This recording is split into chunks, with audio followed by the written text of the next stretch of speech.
All right. I have not been live in a minute, and I am glad to be back on. I'm just here for a minute to talk about a few movies that I want to chit chat about. The first one is Bad Boys Ride or Die. And I got to tell you, I was not looking forward to this because at some point I think that these franchise should die and that we shouldn't have to ride with them all the way until they crash and burn.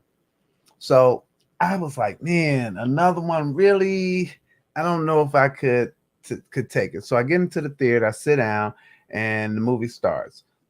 In the beginning of the movie, I won't be giving away any too many spoilers anyway. But in the beginning of the movie, Martin Lawrence and Will Smith's character are having that bickering that they do back and forth.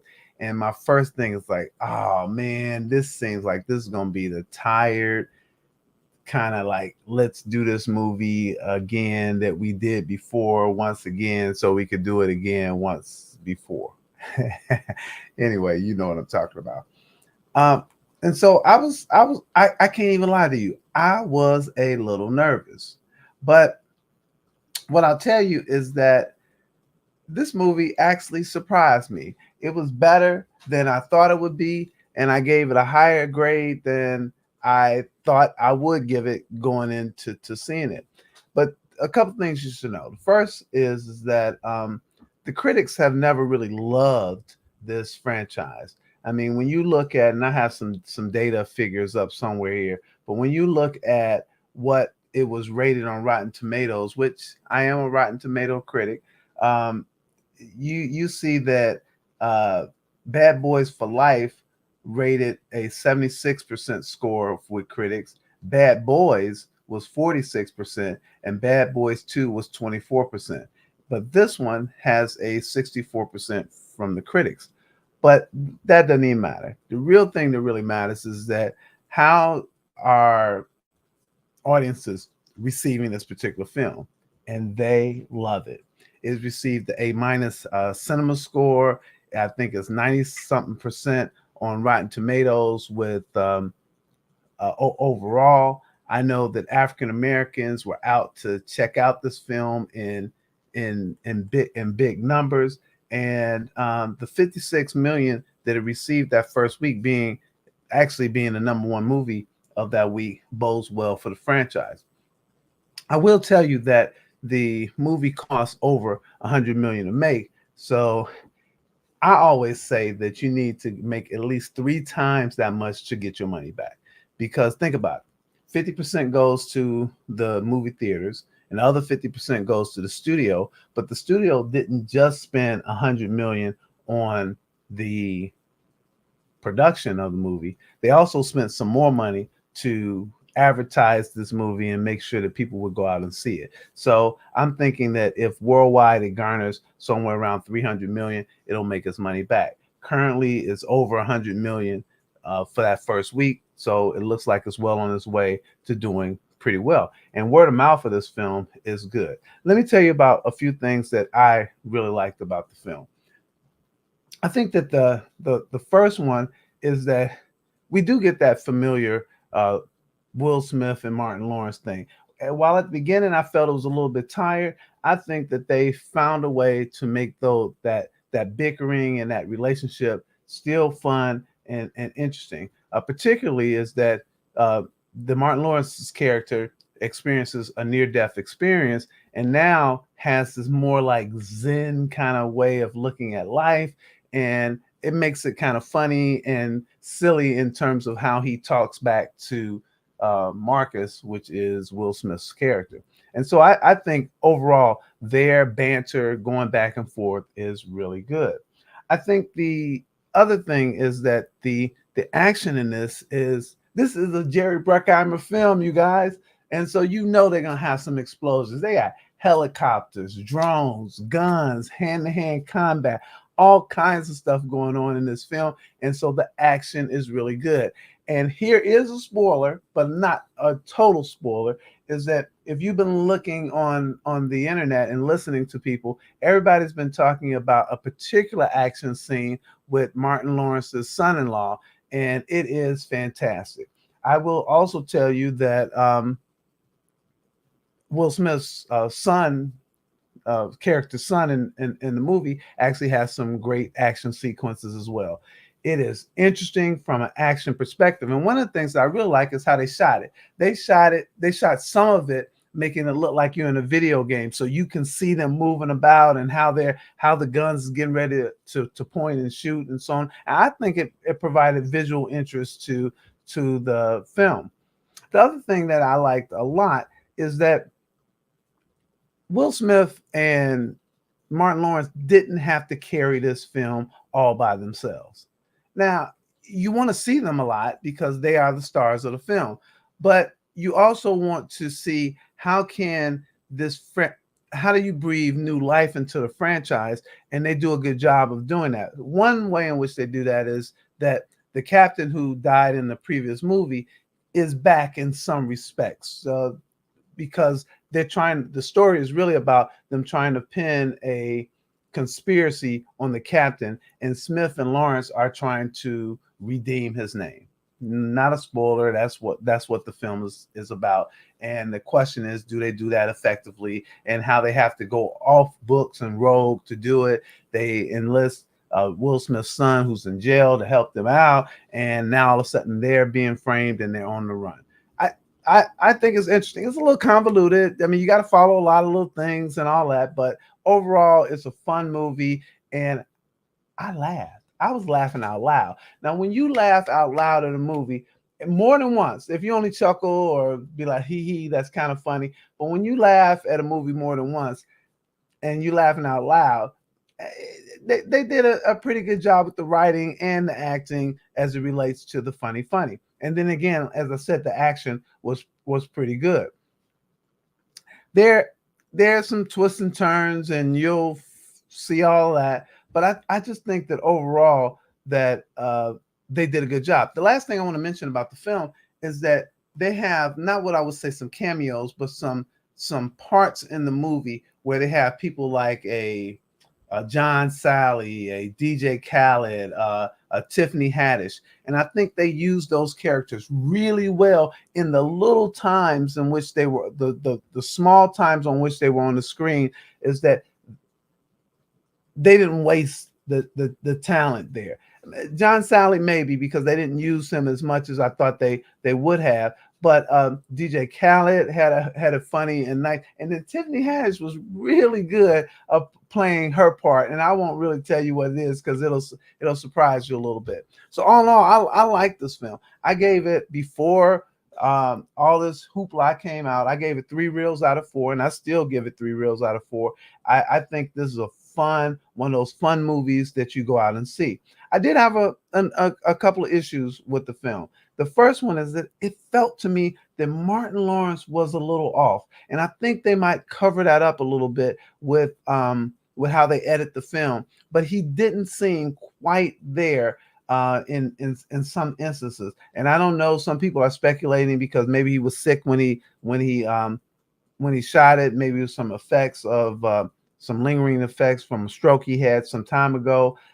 Don't know, don't want to speculate, but it just felt a little off in the movie. I think they covered it up pretty well by making him have this near-death experience and coming out with this Zen-like thing. So they actually wrote him as a little off in the film, but I think he also was maybe not 100%. But I still give it to them. They did a good job of meshing together and working together. And the cast is filled with a lot of different people. The movie works. So I'm gonna say this Father's Day weekend, go check it out, have a good time, enjoy it, take dad to the movies and watch a nice, funny action film with Will Smith, Martin Lawrence, and a host of others. Now, I do want to get into the movie that will be number one at the box office this weekend, and that movie is Inside Out 2. If you didn't see Inside Out 1, I'd recommend you check it out because it is an Oscar-winning film. So I firstly would recommend you check it out. I think it'll help immensely when you go and see Inside Out 2. But if you haven't seen Inside Out, the first one, and you just happen to have to take your kids to see Inside Out 2, no worries. You'll be caught up in a moment. What this really is about the emotions inside a Riley, who is a kid. This is an animated film, so I'm sorry. But what this is about is that Riley is turning a teenager, and her emotions, meaning joy, sadness, fear, anger, and disgust, they have been running Riley's life for some time, and they've been doing a pretty effective job sending bad memories to the back of the mind, navigating situations and emotional opportunities with the friends and family. So doing a good job overall.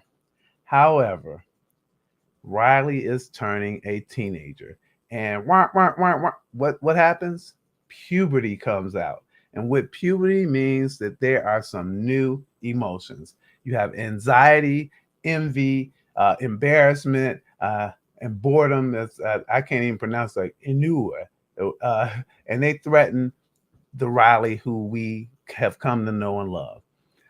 The voice cast is phenomenal. They have so many people, and I'm not going to really mention it, but they have a really good and diverse voice cast. But what's to like is that I think that the filmmakers do a really good job of looking at Riley from the inside out.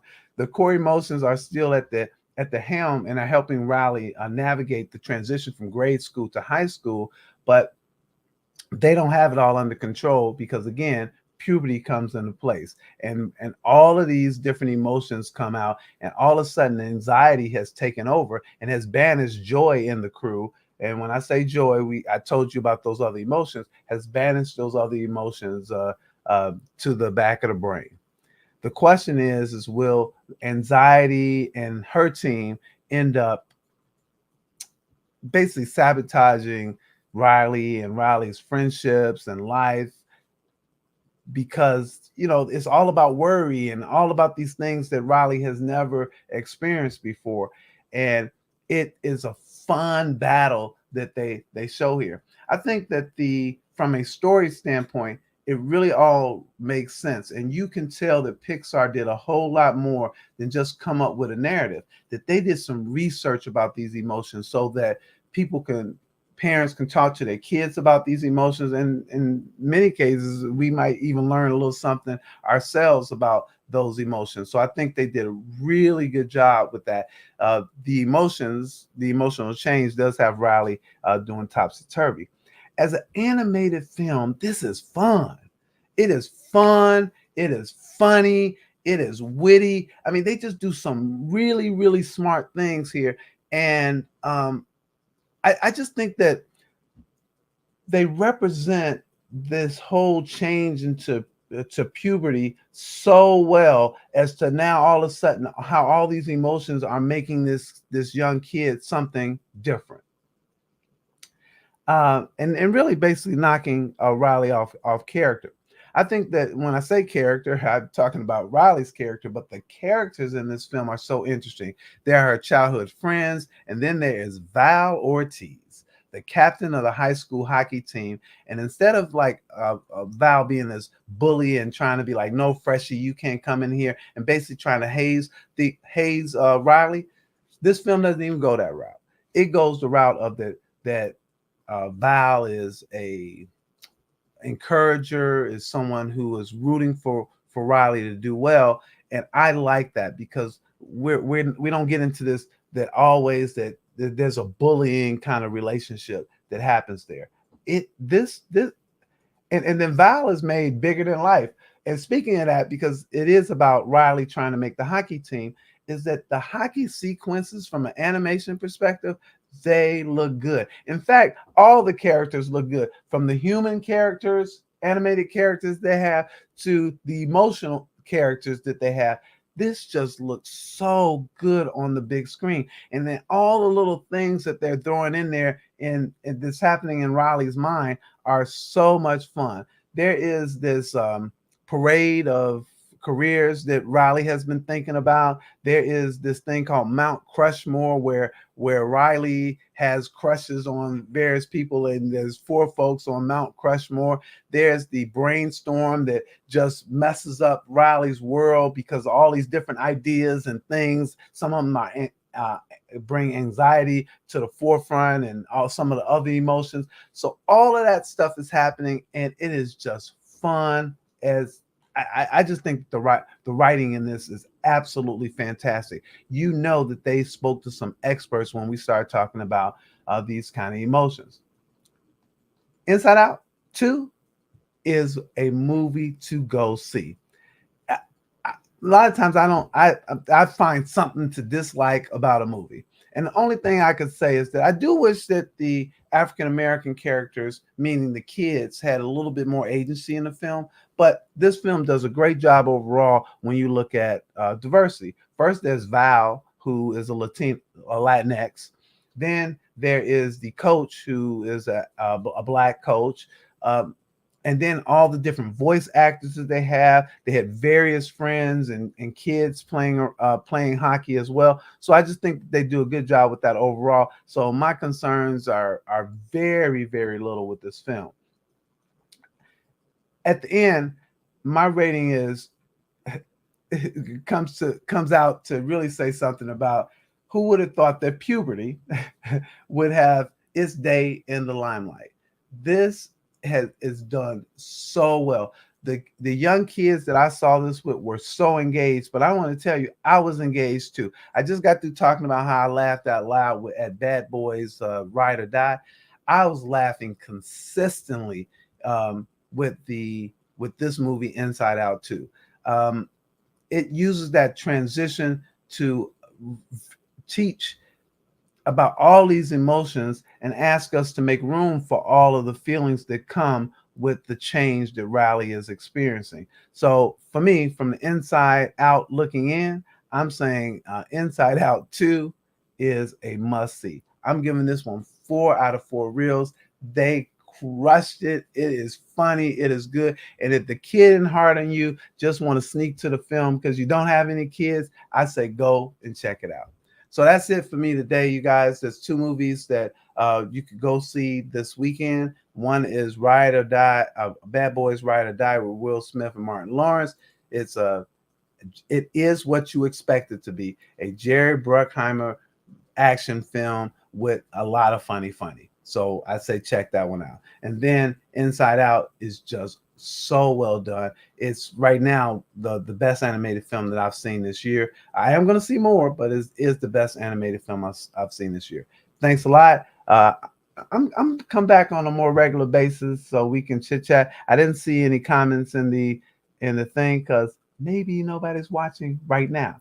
But if you have some comments, hit me up. You can hit me up, and you can check me out on Twitter, Instagram, and YouTube at The Real Critic. That's REEL. Oh, without that, say Happy Father's Day to all the fathers out there. And, hopefully you guys have a fantastic Father's Day. Peace.